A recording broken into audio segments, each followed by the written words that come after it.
going to start on Chaf Gimel, Amud Aleph, Tanur Rabbanan. It's in the middle of the page. Tanur Rabbanan, it's in the middle of the page. Last word on the line is Tanu. Tanur Rabbanan. Yeah, is that correct? Yeah, that's where you got there, right? The Rabbi taught in a Bais, an important Bais. If someone is about to enter the bathroom, so takes off his tefillin 4 cubits away from the doorway to the bathroom, and then he can go in. Amar Rav Acha bar Rav Huna Amar Rav Sheshes. Rav Acha bar Rav Huna says in the name of Rav Sheshes, that's only, this was only taught if it's a permanent bathroom. First, permanent bathroom means that it was used once before. Aval basically arai, but if it's a temporary bathroom, that's referring to a bathroom that has not been used yet. That means just an area on the field. So chayletz, he takes off his tefillin, benifnal altar, and he can go to the bathroom right there. Talking about a bowel movement, right there on the ground. And then when he leaves, so marchik dal ramas minichan, he should walk 4 cubits away, and then he puts him on. Because once it's used once, there's tsaya there, there's excrement there, it becomes a basic kisikva, becomes like a permanent bathroom. So now the Gemara has a question. Gemara asks, Maushi kanisadim b'tfilin lebasic kisikva lahashtem mayim. Can a person enter into a bathroom just to urinate? Rashi says that we're talking about the tefillin on the head. The question here is regarding the tefillin on the head. We'll see shortly. Okay, so it's a machlekes. Ravina Shari, Ravada bar Masna Asar. Ravina says it's permitted to enter. Ravada bar Masna says it's forbidden. Asur Shaili LeRava, they come to Rava. It must have been an earlier Ravina. And Amr Lahu Asur. It says that it's forbidden. You cannot enter into a bathroom. And there's 2 possibilities.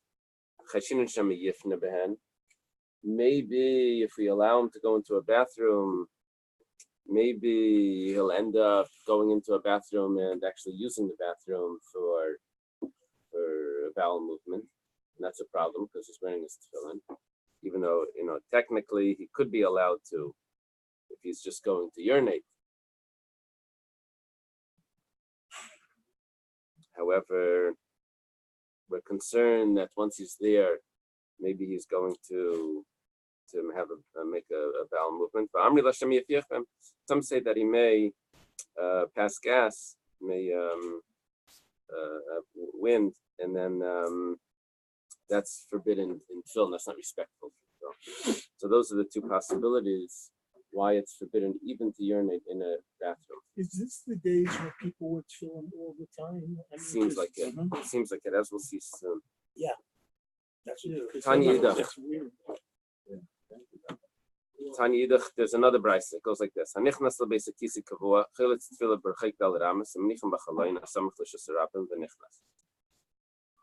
Someone that's about to enter into a bathroom, a permanent bathroom. So he takes his tefillin off 4 cubits away, and he puts them, see the walls were probably stone walls, and you had holes in the wall. Now there's a hole. The pigeons would be right. There's this one. There was you could put it closer to the outside of the wall. You can put it closer to the inside of the wall, in the hole in the wall. So this first opinion here, which is the opinion of Beis Shammai, says that you put it in the window in the hole in the wall, which is closer to the outside, and then you go in, and then when you leave, you go 4 cubits away from the bathroom, and then you can put the tefillin back on. Divrei Beis Shammai. Basil has a very different opinion. Basil says, you carry them in your hand and you enter into the bathroom. Rabbi Kiva big Kiva says you put them in your clothing, and you enter. Similar to Bais, just the clothing. The Gemara asks right away on Rabbi Akiva, do you really think that you just put them in the clothing and you enter? This must have been like in a fold in the clothing. It says Zimnin Mishlei Benafli. It could be that you'll forget and they'll fall. You have to position yourself in a certain way for your clothing to be able to hold on to it. However, maybe under his elbow or something, whatever. But that's not safe. You could drop them. It means that you just use your clothing to cover them, but you're really holding them in your hand while they're covered by your clothing and you're entering into the bathroom. So it's similar to Bais Hillel's opinion. We hold nowadays that it's double. We're going to see that. I know, no. Okay. Then the Brisa continues. It says, "Menachem b'chayren asmuchen lebeis hakisei." And you put them in the holes that are closer to the bathroom, the opposite of Beis Shammai. Beis Shammai said you put them in the holes that are closer to the outside. It says you put them in the hole that's closer to the bathroom. It means the inner part of the hole. You can see that soon, unless you're quoting Rashi.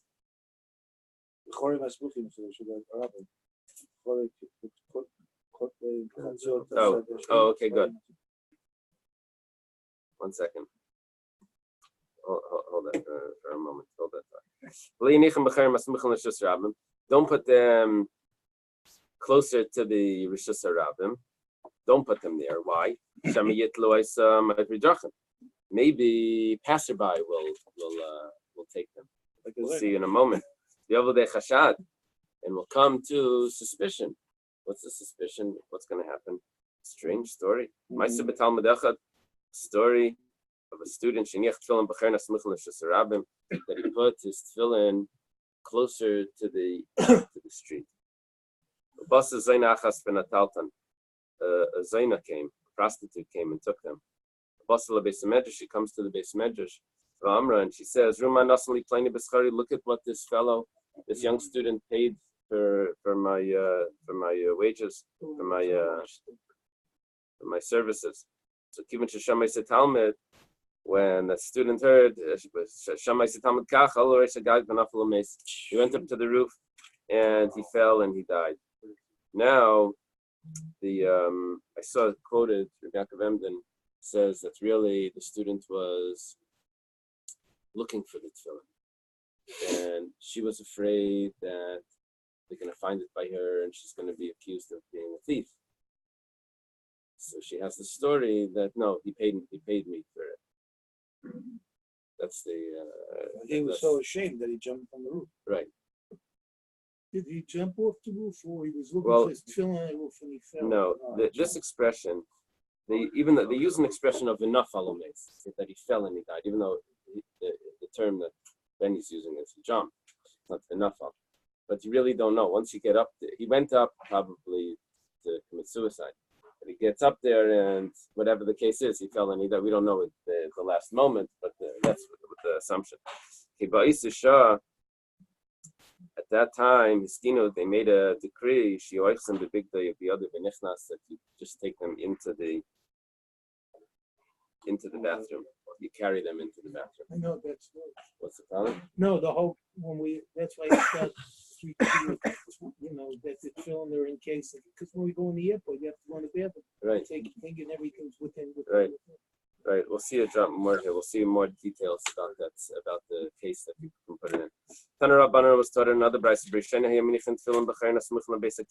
Originally, they would put it next to in the holes that are next to the bathroom.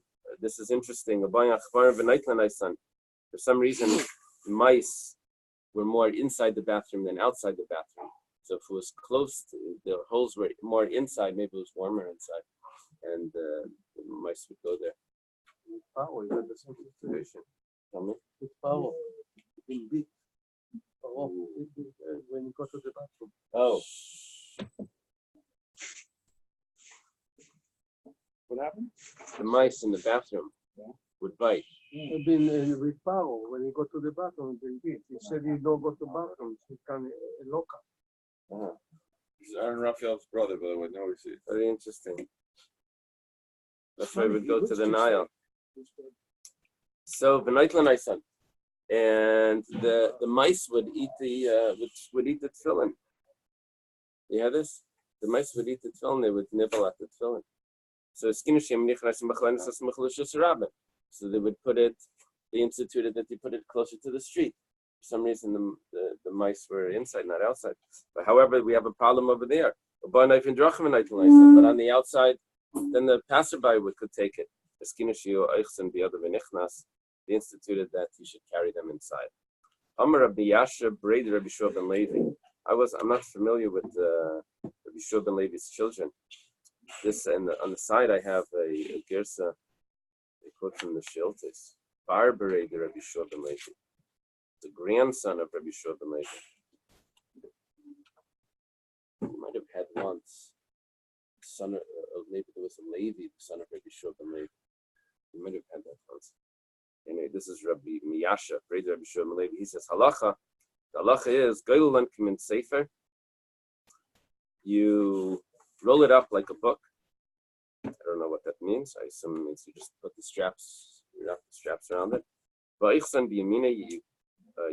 grasp it in your right hand, next to your heart, and you go in. Rav Yosef bar Yomi, Rav Menachem, but you can't have the straps hanging out the tefach. I guess it means he's covering it with his hands. Welcome back, Jeff. It's interesting because the heart's on the left side, so you would think that he's gonna have to hold it in his left hand like his heart. But since you're supposed to use your left hand over there, so he uses his right hand to hold his tefillin over his heart, so he's covering, and then he can use his left hand for his knees. Interesting. I mean, that's very interesting. No, that's a good point. Now Rashi mentions that's a good point. Rashi mentions the holiness of the straps. He says that there's that the knot is like a daled, and the shin itself is on the box, and then on the tefillin shel yad there is a yod. Rashi points that out. Very interesting. Okay. Now we have Rabbi Yosef. We just said Rabbi Yosef bar Yomi on the name of Rav Nachman. Rabbi Yaakov Baracha Amar Rav Zera. Rabbi Yaakov Baracha. It says the name of Rav Zera. Rabbi Yaakov Baracha is interesting because I believe that we had a Rabacha Bar Yaakov that went to the yeshiva of Abaya. And the Gemara tells us in Kedushin that he sent his son. He saw his son wasn't so successful, so he said, I'll go myself. Now we have Rav Yaakov Baracha quoting from Rav Zera. Could be the same. It could be it's the same one. What happened to the tefillin shel yad? How come we're not mentioning it? But what about the straps and everything? There is an assumption that the tefillin shel yad could be worn at least to urinate. But let's see a little further. Here we have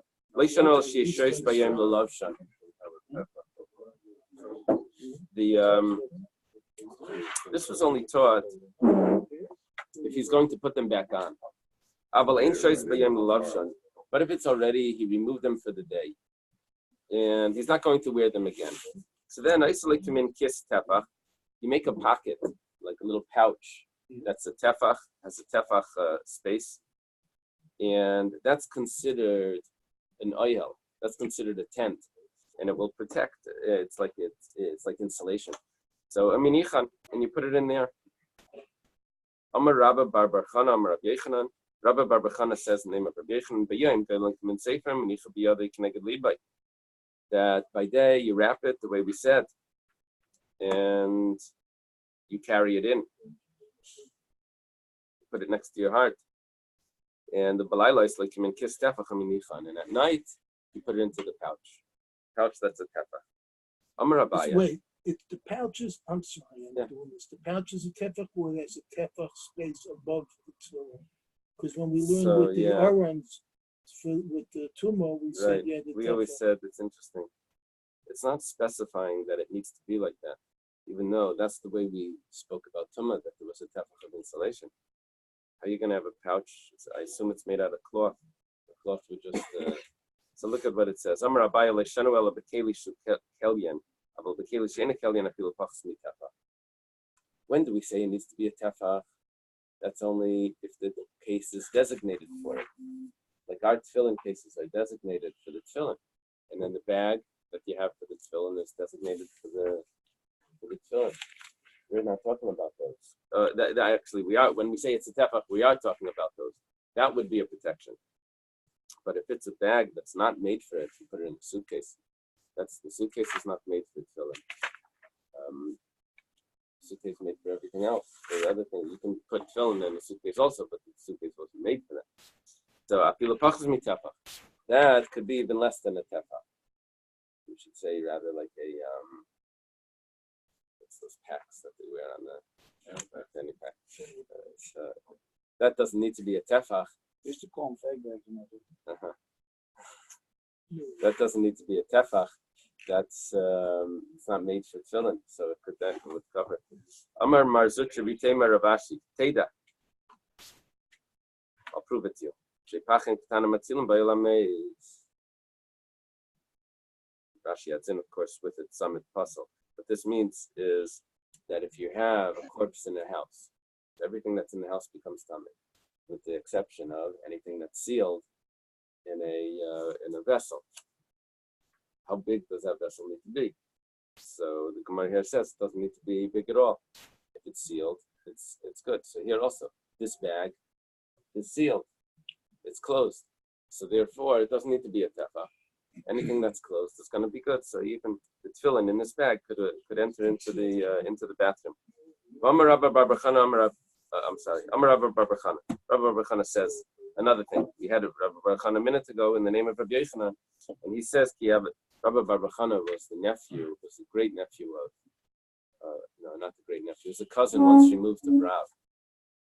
That's Rav's father was Eily. His brother, that was his name. His brother was Chana. This is Rabbi Barbachana. This is a first cousin once removed.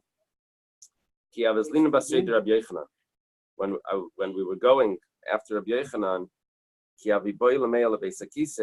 when he wanted to use the bathroom, if he was holding a book of Agadata, why specifically Agadata, I don't know. He would give it to us. He would give it to us to hold. But when he was holding tefillin, he wouldn't give it to us to hold. He says, once the rabbis permitted me to carry it in, so in the natron, it's going to protect me. I'm not going to give it away. The rabbis allowed it. It will protect me from different types of demons that could be in the bathroom. Amar Rava says, when we were following Rab Nachman, now we're in Bavel now. Again, Agadata. Yavlan, he would give it to us to hold. Tefillin, and he was holding tefillin. He didn't give it to us to hold. Once the rabbis permitted it, it's going to protect us. Started in a brisa. It's a new brisa, and it seems to contradict some things that we said before. So the Gemara is going to challenge this. We're going to see which opinion it is. It says, you start off saying that you shouldn't be holding a tefillin or sefer Torah while you're saying Shemon Esrei. You won't be able to concentrate. This is in addition to what you're already wearing. We're not here. It doesn't mean wearing. Here it means just holding. You shouldn't hold it in your hand. You've already got. Well, let's say it's mincha or something. You shouldn't be holding anything while you're saying Shemon Esrei. Does this apply to a siddur? No, it's serious damage. This is Right. Makes sense. Now, you also shouldn't urinate while you're holding them. Does it mean holding? Probably. You can't sleep with them. Not a permanent sleep. Permanent doesn't mean permanent. Permanent means like you went to bed. And temporary means like a short nap. If you're sitting on a couch and you're holding whatever, and you fall asleep. Yeah. I mean, sitting like So, half the guys. The issue is your machshava. Well, Perhaps not just Okay, not here. machshava, right? Oh, here, well, there's here, a few that- there's here, a few take different points going on here. The first point was davening. You won't be able to concentrate if you're holding it. The next point is that if you're going to fall asleep or urinate while you have the tefillin, could be that it'll pass gas. That's the assumption here. Now, Amar Shmuel's going back to the davening part. He says, "Sakin mayisukara v'kikar ariel kitzvim." The same thing applies to a knife, money, a dish, or a loaf of bread. While you're davening, you shouldn't be holding them. He may be concerned that it's going to fall. So, iPhone. an iPhone. Very good. It's considered temporary because It's your meat. Yeah, you're allowed to tell them to take the same status of what an iPhone or you can take it to the bathroom. Oh, because you're talking about that. You're talking about you were talking about holding the iPhone while you're davening. You're allowed to hold it while you're davening to lose concentration.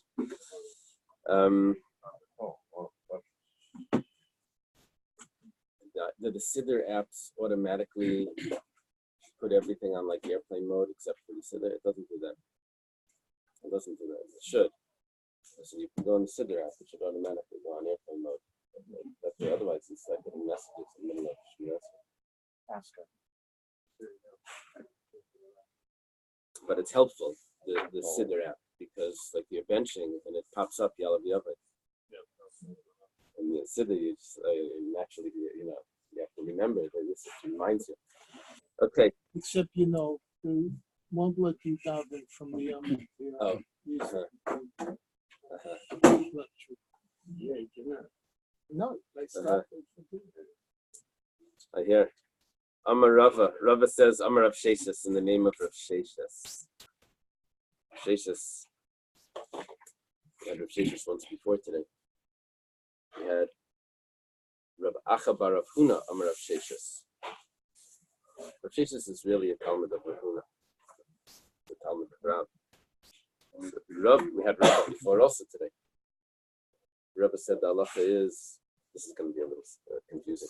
Rabbi said that the halacha is that you're not supposed to enter into a bathroom, basically even to urinate. Okay, this is going to confuse us a drop Rabbi's previous statement.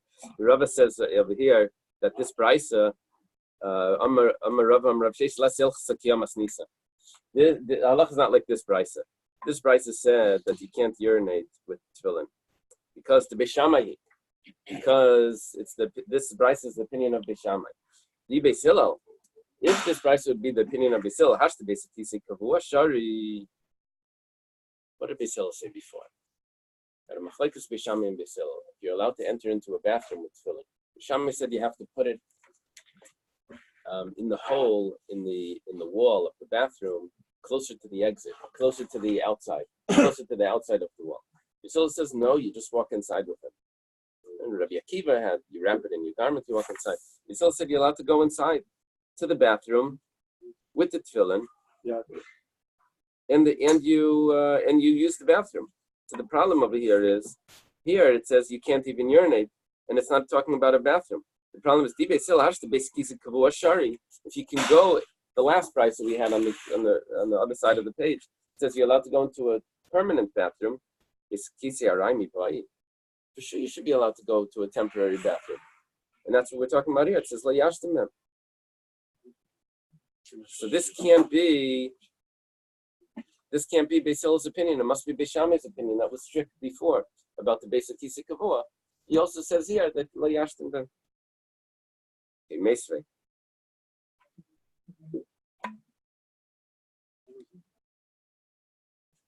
The Gemara is going to have a question on Rava in the name of Rav Sheshes. The question is going to take a few lines because it's going to attempt to refute the question. It's going to refute the question, and then it's going to come back. But we're going to end up with a tiyufta on Rav Amar of Sheshes. The question goes like this, because the Brisa continues. It says, "Dvarim sheitarti lach kan, asarti lach kan." Now, what this means here is things that we permitted by a basic yisik kavua, we forbade. Basic yisik kavua means a permanent bathroom. We forbade in a temporary bathroom. We forbade in a temporary bathroom. So, which is counterintuitive. You would think that it's more prohibited in a basic yisei kavua, permanent bathroom, because over there it smells. There's tsoya. A temporary bathroom doesn't smell. It should be permitted, and it's exactly the opposite. So the Gemara wants to explain the Brisa. My love tefillin. We're probably talking about tefillin. That Beis Hillel says that when it comes to a basic yisik kavua, you're allowed to hold them in your hand when you enter. Permissible in a permanent bathroom. But in a temporary bathroom, you can't even urinate with them. So you see, if we say the Brisa is Beis Hillel, you're permitted to carry them into a permanent bathroom, but it's forbidden over here. But if you say it's the opinion of Beis Shammai that says permanent bathroom, don't take it in. Temporary bathroom, he didn't tell us. But if we say that this Brisa is Beis Shammai, it would be forbidden as well. He never permitted anything. So what are you saying? There was no hitarti. Kasha and Rav Amar of Sheshes that says that this Brisa is Beis Shammai. In other words, the Brisa adds in this quote that says that we permitted something that's a little surprising. Beis Shammai didn't permit anything. If we say it's Beis Hillel permitted you to enter into a permanent bathroom, so good. Okay. The Gemara answers, Kitan Yehilin and Tefachut Tvachayim.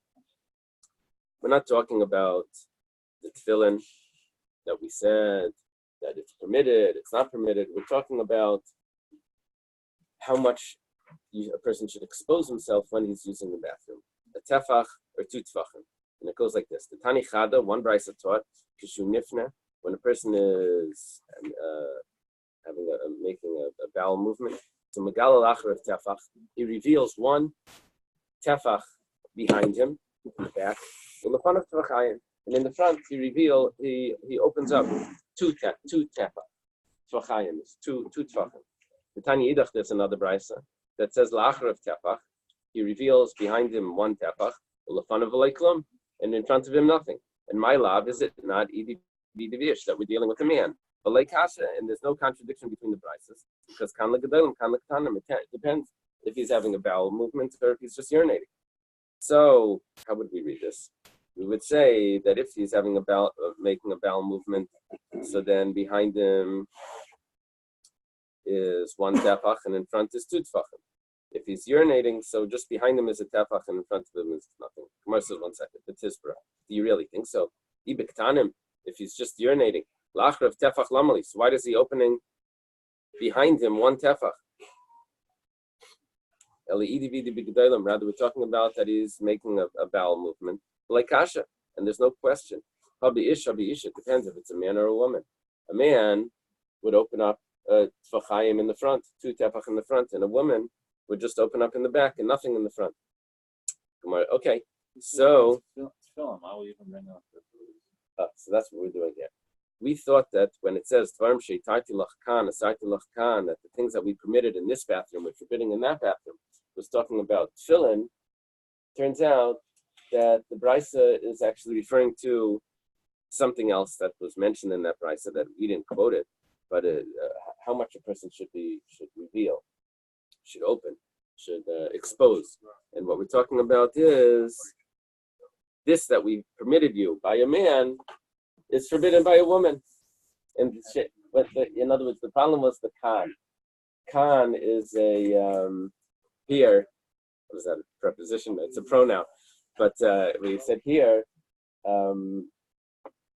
we don't know what here means. We were like, what are we talking about? What are you referring to? This that we permitted here what? Is it the tefillin in a permanent bathroom? No. Here, regarding a man that we permitted him to expose the two tefachim in the front, By a woman, we didn't permit that. I don't. What We is just switched the whole meaning of that phrase of the Bais. What do you mean exposing the tefach? It means how much should a person take off all his clothing when he goes to the bathroom? No, But he I lowers mean- his pants. cannot reveal yourself on the way down. Oh, just how Much should be lower. exposed? Right. In the so old yes. days, they wore How like much dresses. lower? Yeah, Oh, so you take off the whole dress or just pull it up with that buck, right?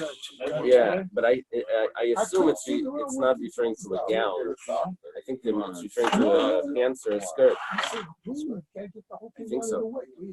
Oh, I thought the I'm sorry, I should have clarified. Dress.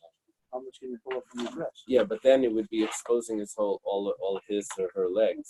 If it was one of those gowns that they wear in the Back in the day. Arab Yeah, right. countries. So they were kind of like open the fields, though, right? So we're talking Right. about Right. Yeah, but they wore knickers. Probably They had like. In Poland, they wore Nobody knickers. here really. In the pictures in the Machanayim books, they wore knickers.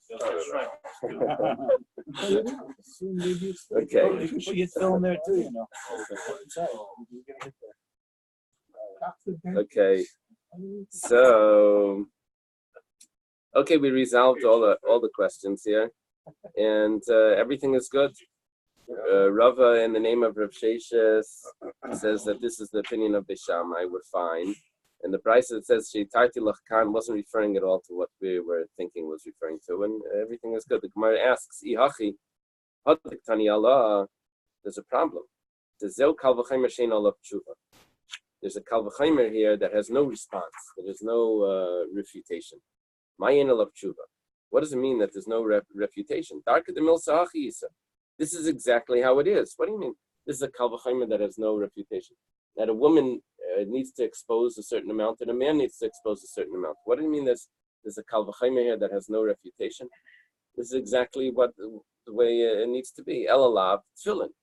It must be talking about that what we permitted here, we forbade over there, must be referring to tefillin. And we go back to explain the Bais like this, that in a permanent bathroom, Beis Hillel said you're allowed to carry the tefillin in.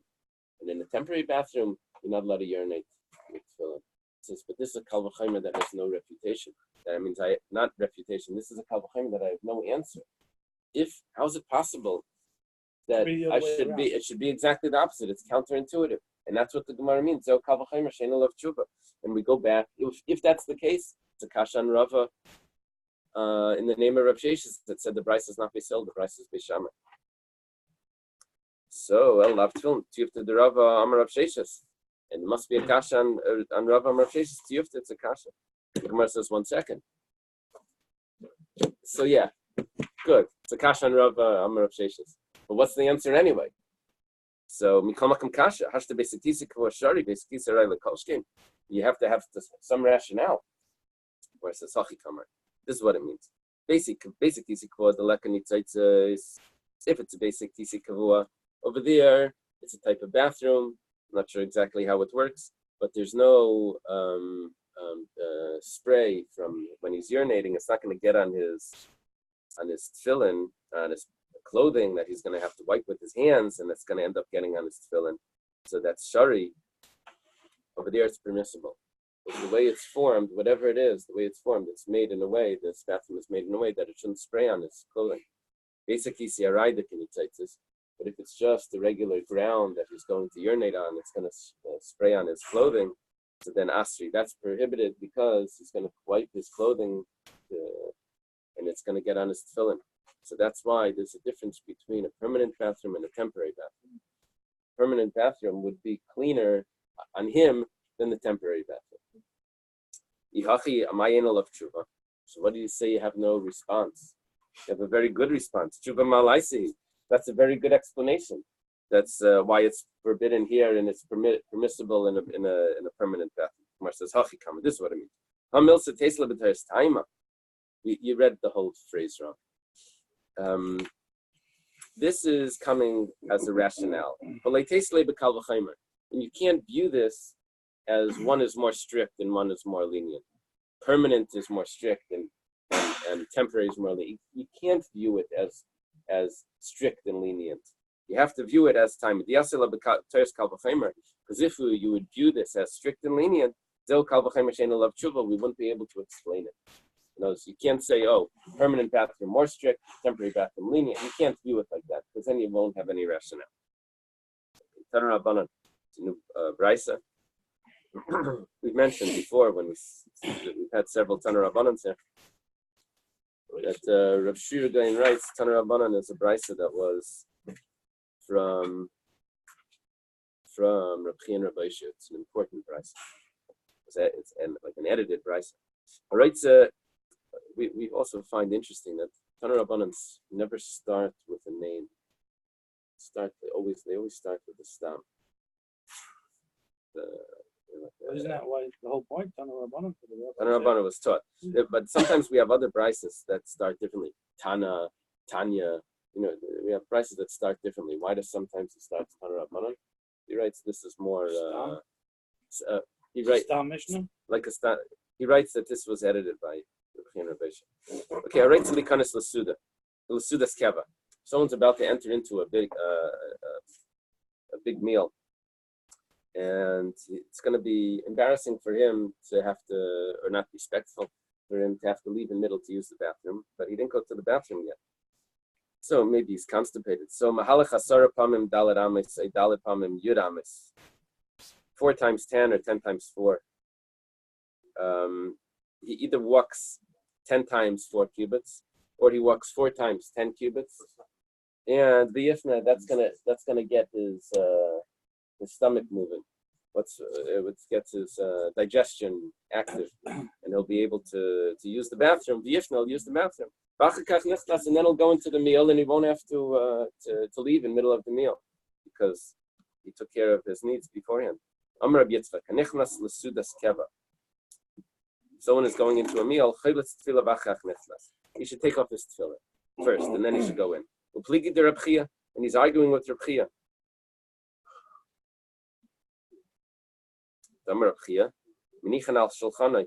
You should put them on the table. What does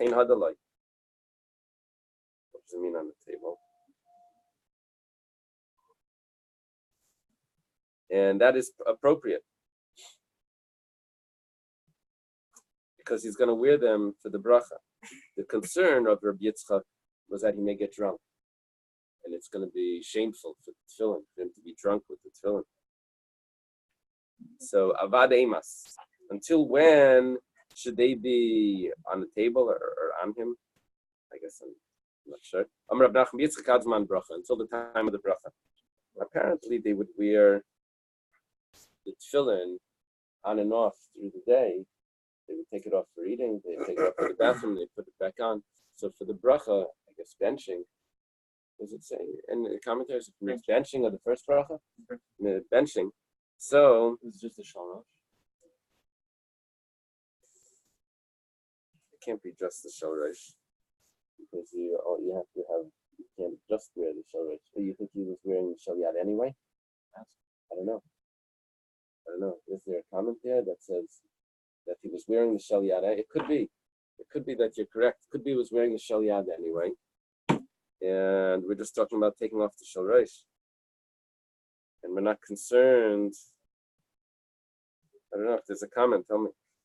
Wasn't the shalyad covered anyway? They were under the sleeve. Under the jacket. They didn't wear like we do. Is that for sure? I know when I was in Israel, there was Yerushalayim and yeshiva there. Yeah, that's because there's a machlekes how to learn that. It's a machlekes how to learn.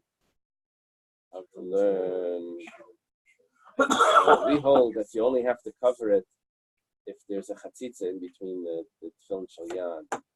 If for whatever reason there's a bandage, then we hold that you're obligated to cover the tefillin. There's a machlekes how to learn how to read those. Pictures they were up. Yeah. Okay. Tani Chada. There's, by the way, there's value to pictures, but it doesn't mean I'm going to learn the halacha from it. Okay. Tani Chada Tzeir Adam Tefillah B'Ma'isav Ba'afar Kesusai. A person is allowed to wrap his tefillin and his money in a kerchief, in a turban. Turban, good.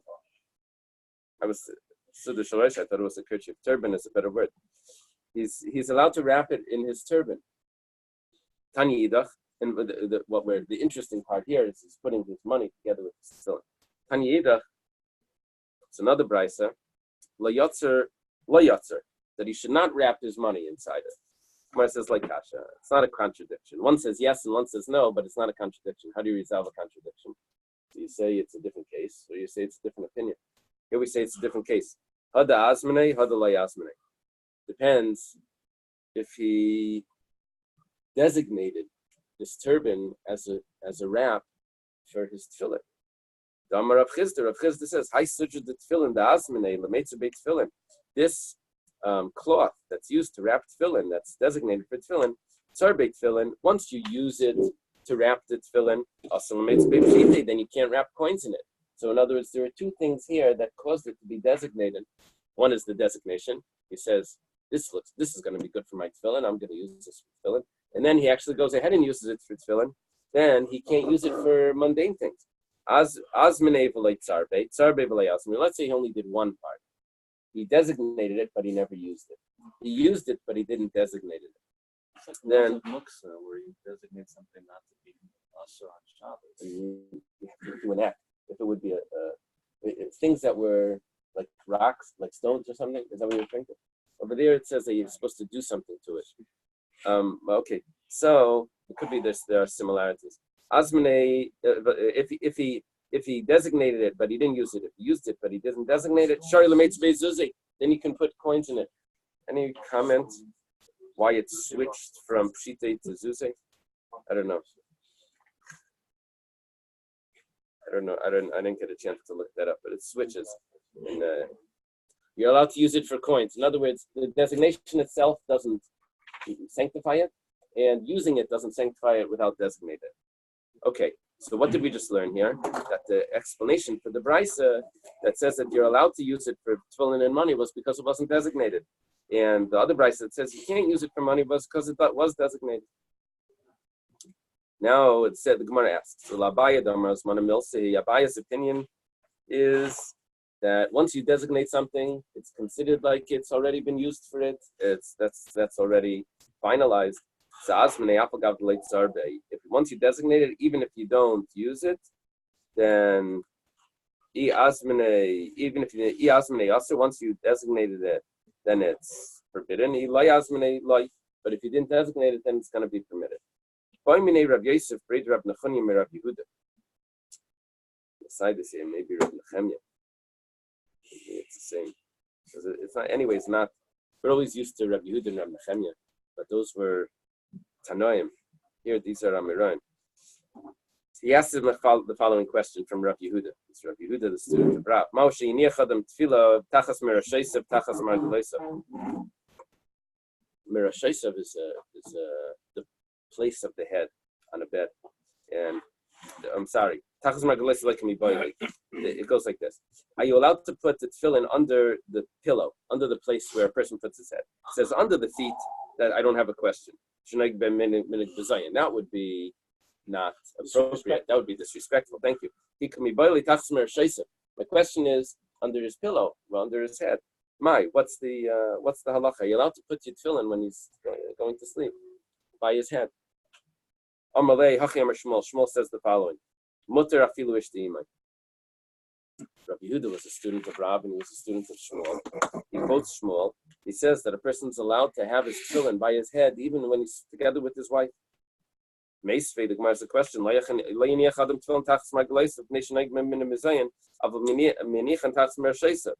person shouldn't put it by his feet because that's disrespectful. But he can put it by his head. But if his wife is with him, then it's forbidden. Shmuel said that it's permissible. Then it's mutter.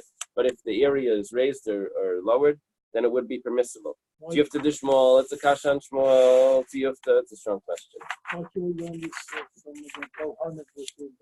Oh, you remember that? Yes, that was the Gemara in Talmud.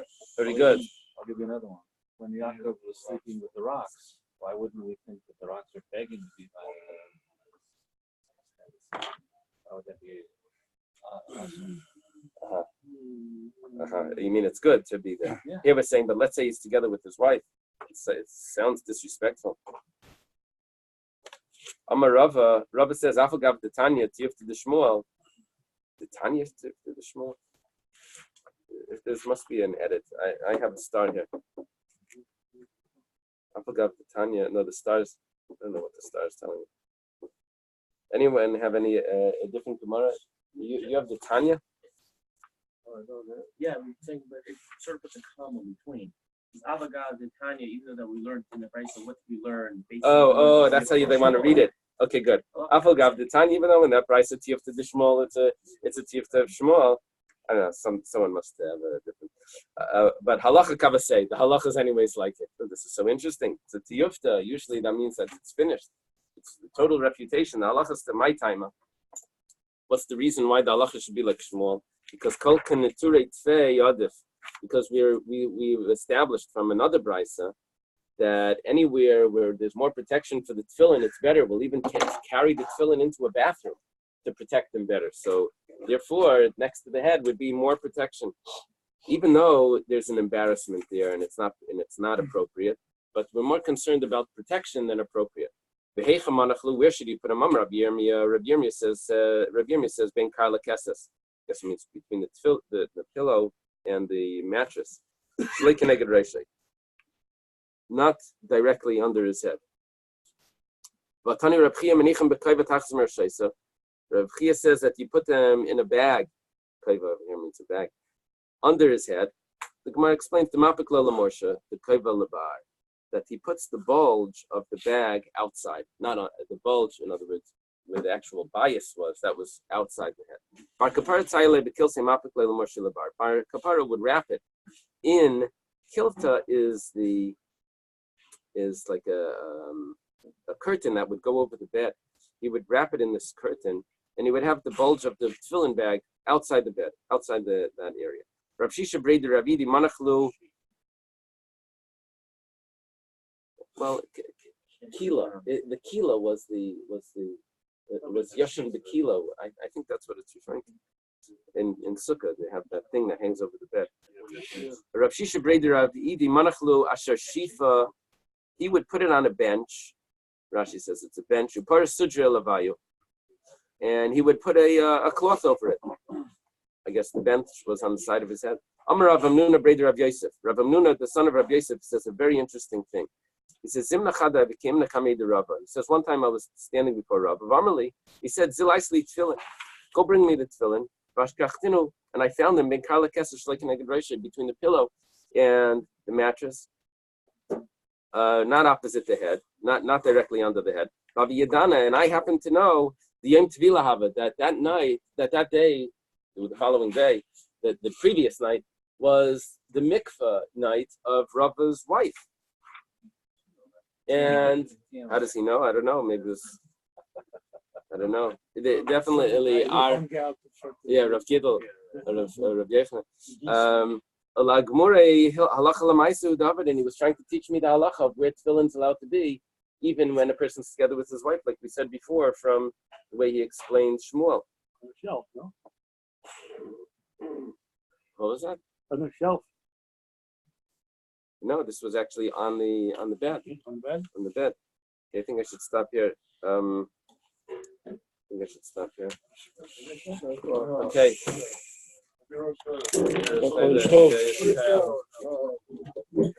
My phone broke. Took my mother's.